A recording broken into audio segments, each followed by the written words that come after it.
Bom, mas se alternativas ou necessárias, essas formas elas voltaram a ser procuradas, incentivadas, estimuladas, inclusive pela própria legislação.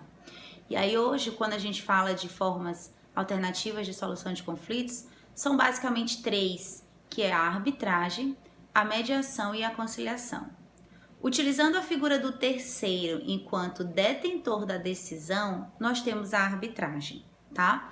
A arbitragem nos dias de hoje, ela é regida por uma lei, uma legislação extravagante, né? Uma legislação própria, específica, que trata sobre a arbitragem. E ela é feita mediante um compromisso arbitral ou uma cláusula arbitral. Compromisso arbitral é aquele que é admitido quando o conflito já está instalado e representa o quê? Representa uma concordância de que esse conflito seja resolvido por arbitragem e não pelo Estado juiz, e não pela jurisdição. E cláusula arbitral é quando em contratos, em negócios jurídicos, antes mesmo da existência desses conflitos, já existe uma concordância, né, prévia, já existe uma estipulação de que, se acontecer algum problema nessa nossa relação jurídica, esse problema vai ser solucionado por meio da arbitragem e não por meio do judiciário. Isso tem sido muito praticado nas relações comerciais, mercantis, sobretudo, vem sendo bastante utilizado. Por quê? Porque em razão do judiciário estar desse jeito, em razão do judiciário estar atolado, né, ineficiente por muitos motivos, quem, por exemplo, trabalha com relações comerciais precisa de rapidez, que o judiciário não pode entregar muitas vezes. Precisa de segurança jurídica, que também, por vezes, nós temos enfrentado algumas dificuldades na obtenção de segurança jurídica pela imprevisibilidade de muitas decisões, em razão da estrutura do nosso poder judiciário, né? E são vários os motivos, cada vez mais crescentes, ou seja, cada vez mais novos motivos em favor da utilização da arbitragem são apresentados e ela de fato tem sido crescente. Bom, quando a gente fala de arbitragem, apesar de ser um terceiro que não é juiz, que não faz parte do Estado, do poder público, apesar da existência desse terceiro, desse árbitro, ser quem vai decidir, ser o detentor da decisão, nós sabemos que essa decisão ela não é de qualquer forma, não é assim uma coisa que ele vai tirar da cabeça e vai decidir dessa forma, não.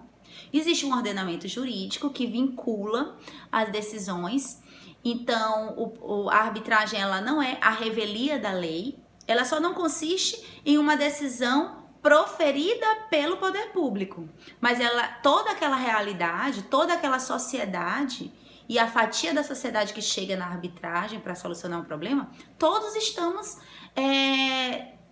ao abrigo da legislação, né? Então a arbitragem ela não é paralela à legislação, tá? Paralela ao ordenamento jurídico, não. Apenas vai ser ditada, vai ser proferida uma decisão por um árbitro e não por um juiz. E aí alguns aspectos são interessantes, porque primeiro, a arbitragem ela não é obrigatória, diferente das decisões judiciais. Se você me processa, eu não posso me negar a ser ré em um processo. Eu não posso me negar a ser julgada pelo juiz. Eu não posso sequer me negar a cumprir a pena caso eu seja condenada, né? Já na arbitragem, não. Eu não sou obrigada a ir até uma câmara arbitral, a um juízo arbitral. Eu só vou se eu manifestar a minha vontade nisso, né? Então, por isso que o compromisso arbitral ou a cláusula arbitral, eles são necessários, porque eles demonstram a sua anuência, a sua concordância com o processo, né? Com aquela forma de solucionar o conflito através da arbitragem.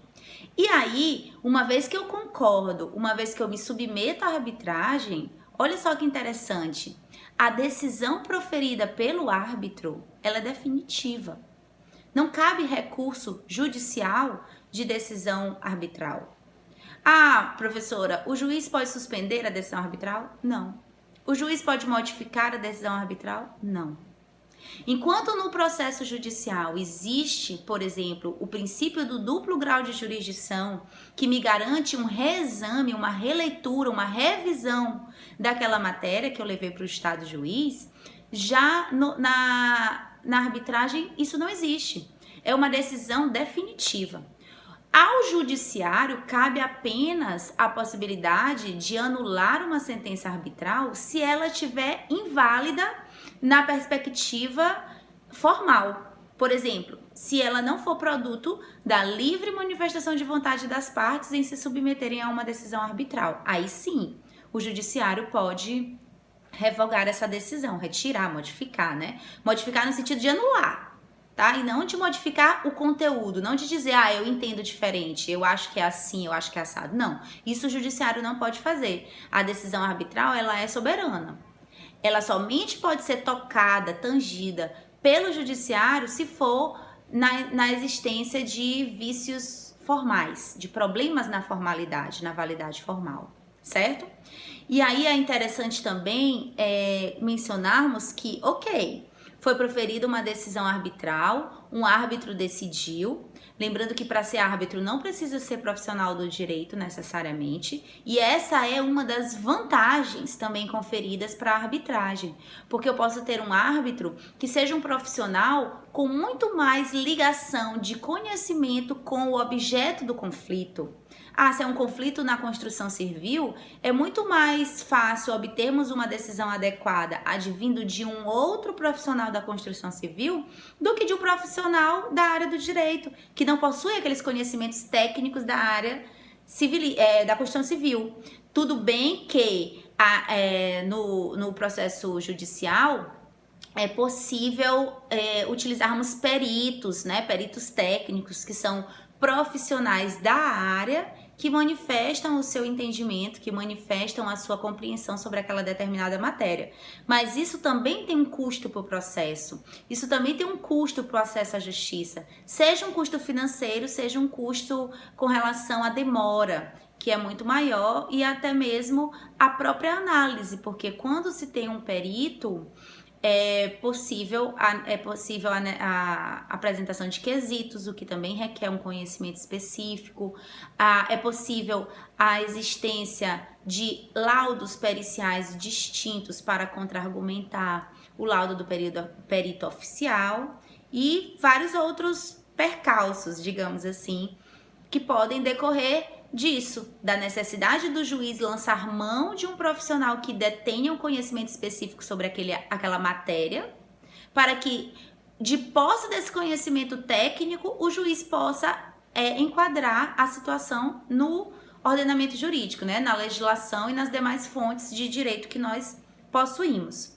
Na arbitragem, por não haver essa necessária vinculação do profissional, do árbitro, à área do direito, muitas das vezes, de forma mais célere e mais econômica, se consegue uma decisão mais adequada para o deslinde da questão.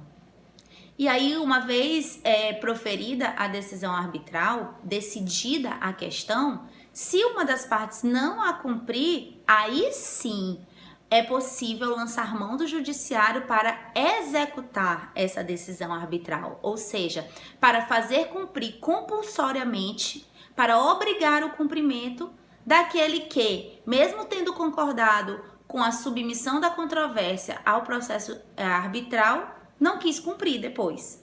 É como se fosse assim, eu e você, nós fazemos um compromisso arbitral, levamos o nosso problema para o árbitro, o árbitro analisa e decide de forma imparcial, mas tecnicamente cirúrgico, né? Tecnicamente adequado para a nossa solução. E aí, depois que sai a controvérsia e você vê que a decisão do árbitro contempla a minha pretensão, concorda com o que eu acho, você vai dizer assim, mas eu não quero cumprir. Eu não quero cumprir com isso. Não vou cumprir. E você tem a ilusão de que por ser uma decisão arbitral, por não ser uma decisão de um juiz oriundo do Poder Judiciário, você pode descumprir. E não pode. O processo de arbitragem ela é absolutamente válida enquanto técnica de solução, meio de solução extrajudicial de conflitos. E se não cumprido e estando com todos os parâmetros de validade formal contemplados, o judiciário executa aquela decisão arbitral da mesma forma que ele executaria uma decisão proferida pelo próprio judiciário, certo?